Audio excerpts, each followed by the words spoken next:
my goodness! Grabe naman yung butas. The DENR says you're not supposed to be operating because you have a stoppage order. To mine here is not allowed because this is a prohibited area. Why are you mining here? Why are you extracting sand here?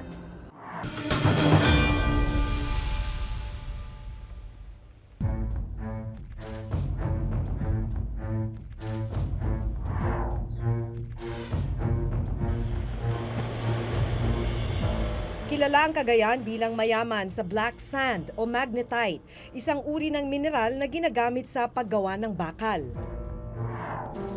Katunayan, 6 na bayan sa northern coastal part ng lalawigan ang nagtataglay ng ganitong mineral ayon sa Mines and Geosciences Bureau o MGB.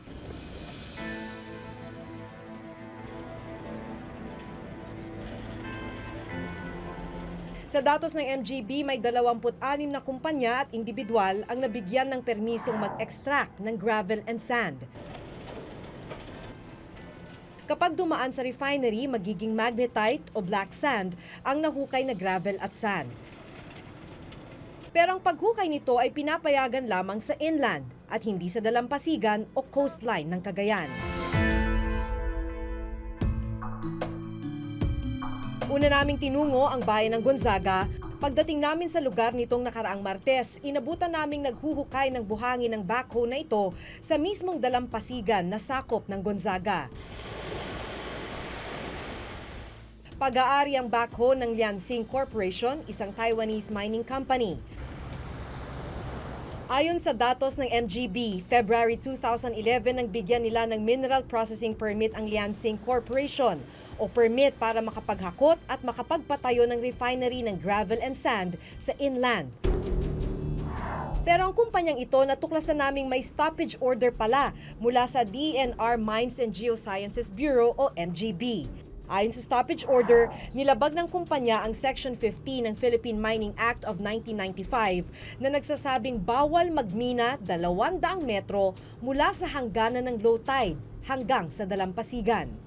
Sa inilabas na stoppage order ng DENR noong July 2, 2013, ipinatitigil niya ang operasyon ng black sand mining na ito dahil daw nagmimina sila sa prohibited area. Ibig sabihin nandito na sila sa may shore. Pero kung titignan nyo naman, parang walang stoppage order. Tuloy-tuloy ang kanilang operasyon. Nung malayo-layo pa kami, kita mo naman yung tuloy-tuloy, yung black sand mining. Pero nung nakita nilang papalapit na kami, biglang tumigil, umalis yung operator. Oh my goodness! Grabe naman yung butas. Ang laki ng iniwang uka.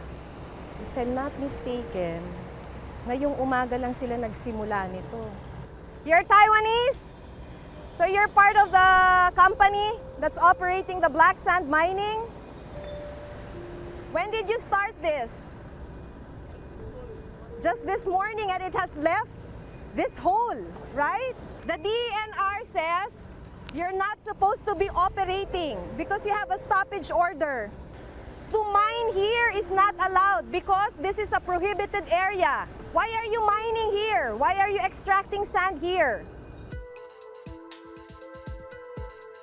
I'm from GMA7. We are a media company. We're based in... Nilapitan namin si Chris Chu, ang sinasabing anak ng may-ari ng Liansing. Iginiit niyang may permiso silang gawin ang paghuhukay ng buhangin sa mismong shoreline. Where can you dig? 3 kilometers. 3 kilometers from where? From here. From here, 3 kilometers Yes. to the sea? Yes. Is that what you're saying? Yes. From here to there, you Yeah. can dig sand. Yes. Who allowed you? More we have done. You have a Yes. permit? Yes. Pero ito po ay nasa beachfront. Yung nakita namin itong naghuhukay, nasa mismong dagat. Pero pinabulaanan ng chief ng monitoring section ng MGB Region 2 na si Engineer Geoffrey Prado na may binigyan sila ng permisong makapaghukay sa mismong dalampasigan dahil ipinagbabawal ito sa batas. Ang meron lang daw ang liansing noon ay ang pagkuha ng gravel and sand sa inland part ng Gonzaga. Bandang alas 8 po ng umaga kanina, naghuhukay dito tong kumpanya to. Okay. At inamin naman, nung nakausap po namin na Chinese or Taiwanese, Aha. may permit daw sila na gawin yun. May permit na gawin. So pinapayagan ho ba ng MGB na gawin ito? Wala po kaming ibinigay na permit na gagawin yon. Kung ano po yung nakita nyo at mismong shoreline, talagang violation po yon. At kami naman mismo sa opisina ay hindi naman namin pinapayagan yan. Bukod sa nakuna naming paghuhukay ng lansing sa tabing dagat, naabutan rin namin ang kanilang processing plant na patuloy ang operasyon. Ang mga backhoe, walang tigil sa paglalagay ng black sand sa mga truck. Sa aming patuloy na pananaliksik, nalaman namin na noong July 24, 2012, naglabas din ang Office of Provincial Governor ng Cagayan ng isa pang stoppage order para sa liansing. Ipinatitigil nito ang ginagawang magnetite sand operation ng kumpanya sa inland man o sa shoreline. Kaya nakapagtataka kung bakit nagpapatuloy sa operasyon ng liansing sa kabila ng stoppage order mula sa Office of the Provincial Governor at sa DENR. So, nag-issue po kayo ng stoppage order, pero hanggang papel lang ba? Yung Hindi stoppage naman po, order na to? Kasi mukhang hindi naman kayo pinapansin, sir. Pasensya na, ha? Pero mukhang, nag-issue kayo ng stoppage order, pero mukhang hindi naman kayo Maaari siguro pinapansin. dahil nakita nyo nga po. Dahil hindi naman sa lawak po ng region to, hindi naman po namin nababantayan araw-araw mga yan.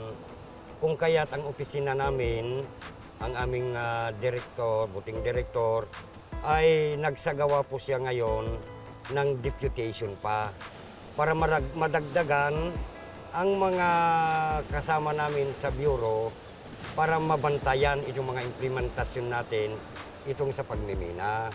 Kaya marami na rin po tayong na-deputize na mga PNP para katulungan po natin.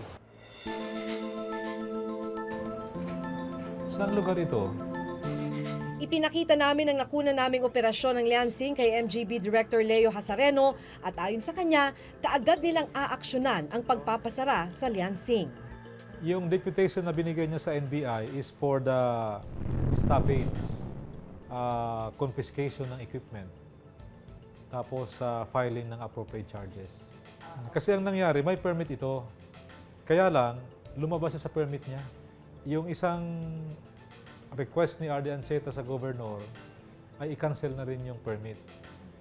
Pagkatapos yung permit niya to process, sinuspend na rin ni RD Anceta.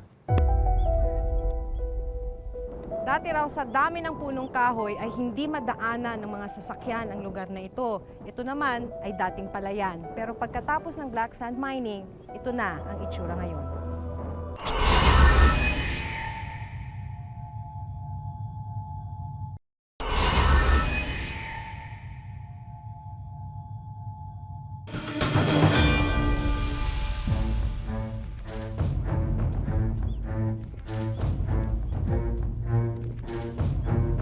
Magandang hapon. Ano yung itsura nito dati bago mag-black sand mining? Inilahad sa amin ni Mang George Rostales, residente ng Barangay Kasitan sa bayan ng Gonzaga, ang epekto ng pagmimina sa kanilang lugar. Dati raw sa dami ng punong kahoy ay hindi madaanan ng mga sasakyan ang lugar na ito. Ito naman ay dating palayan. Pero pagkatapos ng black sand mining, ito na ang itsura ngayon. Ayon sa grupong kalikasan na nagsagawa ng pag-aaral tungkol sa epekto ng black sand mining sa Cagayan, ang pagmimina ng black sand o magnetite mula noong 2006 sa lalawigan ay nagdulot raw ng malaking pinsala, hindi lang sa kalikasan, kundi maging sa kabuhayan ng ilang residente. Ibig sabihin, mas loose yung lupa mo, mas malambot, mas magaang. kesa sa dati na meron siyang magnetite. At tama yung observation nila na mas lumalambot. Kung dati-rati kaya mong dumaan doon sa tabing dagat, alam mo, kahit sasakyan, pag dumadaan ka na, hindi na kaya dahil lumulubog na. Black sand mining operation results to massive erosion. Kasi inalis mo na nga no, particularly yung tinatawag na sand dunes. No? Ito yung mga parang maliliit na hills o parang mga bulubundukin na mabababang bulubundukin sa tabing dagat na nag-serve as a natural barriers doon sa dagat para hindi magbaha.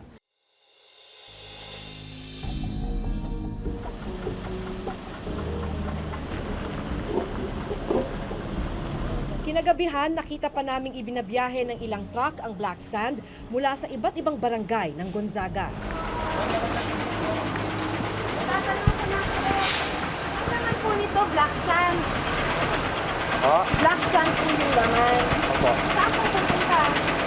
Dito sa Santa Ana po. Sa Pierna. At tapos isasakay na po siya. Opo. Ano pangalan ng kumpanya? Wasya ko yan. Wasya. Washa. Opo. Pangalan po ng kumpanya, Washa. Opo. Ang higit na nakapagtataka, may stoppage order din pala mula sa Office of the Governor ang Washa Mining and Development Corporation. Ang mga black sand na hinakot mula sa bayan ng Gonzaga, dinadala dito sa Port Irene para naman maisakay sa mga barko at karaniwan, gabi nila ito ginagawa. Cannot export illegal because they should have all secured this permit. Itong paid taxes, dapat may papakita sa amin yun, extraction permit, authority to load. Now, if there is illegal, dun sa source yun, hindi namin alam because there is no mining naman sa Santa Ana. So, ang nakakaalam kung merong illegal mining is the local government unit.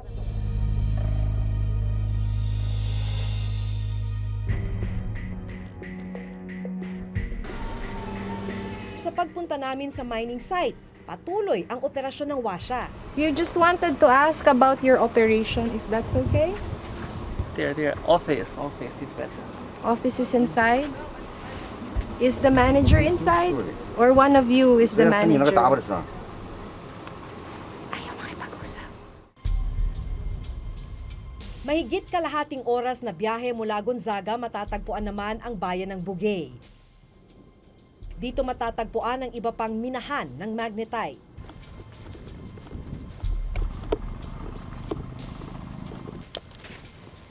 Diesel. Wala. Nag-order pa pero ewan ko na kung Nag-order pa. Hanggang saan po kayo nagmimina? Hindi, nagtatrabaho lang po ito. Oo nga, hindi hanggang saan po? Hanggang Bandaron? Pero sa pagpunta namin sa mining site, ayon sa mga nakausap naming trabahador, pansamantala lang silang tumigil ngayong araw dahil naubusan sila ng krudo. Nakatayo ang mining plant na pinapagitnaan ng Santa Teresita River at dalampasigang sakop ng Bugey. Kahit saan man tingnan, pasok ito sa 200 metrong shoreline na bawal paghukayan at minahin. Hi, good afternoon. Can we talk to you? Yes? Sinubukan naming kunin ang pahayag ng mga tagapamahala ng minahan, pero hindi kami pinaunlakan. Yung isa naman po, yung sa Bugey, ay isa naman din pong black sand mining company na for one, dapat wala sila din sa mismong lugar, but they're still continuing to operate. May stoppage order din po. Pero nag-ooperate pa rin po sila. We will reiterate our imposition. We will be sending personnel because we know we only depend on the PNP to implement our order because we don't have the enough personnel to order the stoppage of this and constantly monitor the stoppage order. Kaya nga nagpaparescue ako sa police. Kasi pupunta ka doon na civilian, mahirap yung sitwasyon mo. Kailangan, meron kaming kasamang arm. Ngayon, sabi ni Director sa akin, kailangan mo ng NBI. NBI na naman kasama namin, kagaya yung ginawa namin sa Biskaya. So, kailangan naman namin ng NBI. Yun pa ang problema namin, nakita namin yung problema. Dahil kahit na ipa-stop ko yan kung wala yung continuous monitoring. hindi po namin na-implement. Kaya naglagay po kami ng tao dyan. Ang problema kasi namin sa stoppage order, no? Sa dami ng area nila, kukunti yung tao namin na mag-monitor.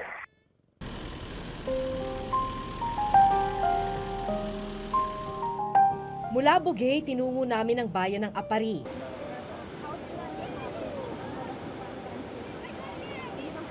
Dito sinalubong kami ng mga mangingisdang nagre-reklamo sa masamang epekto ng black sand mining sa kanilang kabuhayan.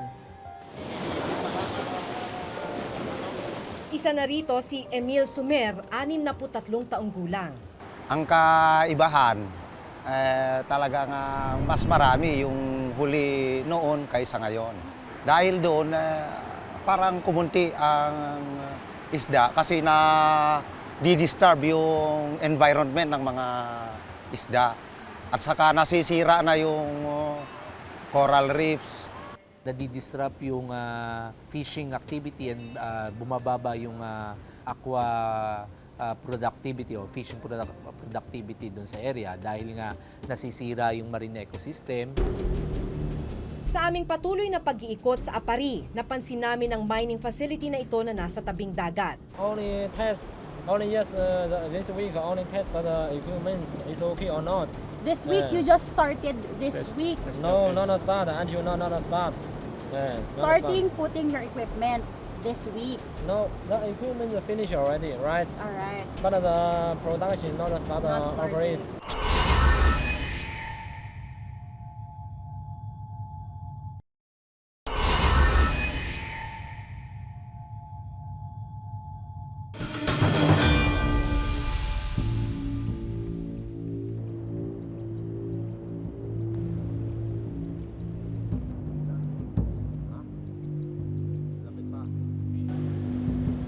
Sa aming patuloy na pag-iikot sa Apari, napansin namin ang mining facility na ito na nasa tabing dagat. Pagmamay-ari rin pala ito ng Washa Mining Corporation. Pero ang nakapagtataka sa listahan na ibinigay ng MGB, lumalabas na wala pa silang permit na makapagpatayo ng kahit anong istruktura o mag-operate ng kahit anong kagamitan dito sa Barangay Dodan, Apari, dahil hindi pa naaprubahan ng application for permit nila.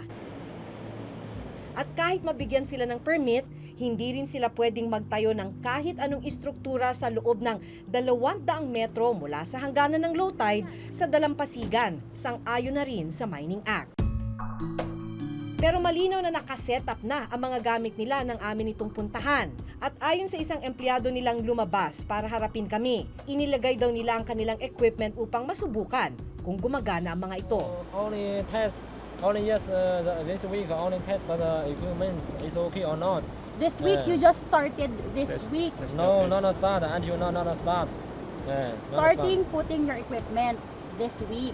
No, the equipment is finished already, right? All right. But the production not start operate. All right. There, you see there are some black sand. It's only testing. Nang amin itong isang guni sa direktor ng MGB, tahasan niyang sinabing mali ito. No touch hanggat di mo nakuha yung permit. So, kung ginagawa nila yon, pinapaikot lang nila. They're just circumventing the law. Bawal pa rin yon. Now, if we see that there are activities in violation of the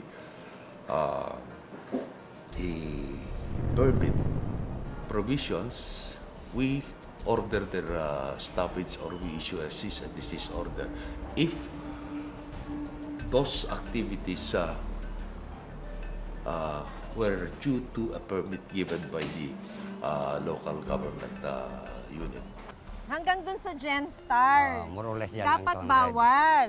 Ito rin daw ang problema ng MGB dahil 4 lang raw ang aktibong miyembro ng kanilang monitoring team para sa buong Cagayan. Hindi mo maipatupad ng kumpleto yung mandato mo dahil kulang ka ng tao. Balik tayo sa Region 2. 4 na engineers, 3 malalaking probinsya, Cagayan, Isabela, Nueva Vizcaya, hindi mo siya maiikot.